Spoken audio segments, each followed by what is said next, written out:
সুন্দরবনের একটি বাঘ প্রতিদিন প্রায় 60 কেজি মাংস খায়। সেটা যদি হরিণের মাংস হয়, তাহলে তার বাজার দর আনুমানিক 1,20,000 টাকা। আর যদি গরু বা মহিষের মাংস হয়, তাও সেটা প্রায় 50,000 টাকার আশেপাশে।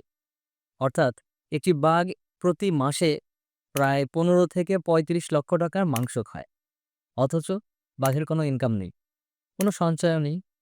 সবচেয়ে মজার ব্যাপার, বাঘের কোনো চিন্তাও নেই। কিন্তু আপনি মানুষ, ভাত খান 250 গ্রাম। এর জন্য চুরি করেন, সুদ খান, ঘুষ খান, অন্যের হক নষ্ট করেন, আরো কত কি। আপনার অ্যাকাউন্টে অনেক টাকা, আপনার শরীরে অনেক রোগ, আপনার সন্তানেরা কথা শোনে না, আপনার অনেক দুশ্চিন্তা। বাঘ চিন্তা করে আজকে কি খাবো, আর আপনি চিন্তা করেন আগামী 20 বছর কি খাবো। তাই গাড়ি গাড়ি টাকা উপার্জনের চিন্তা বাদ দেন।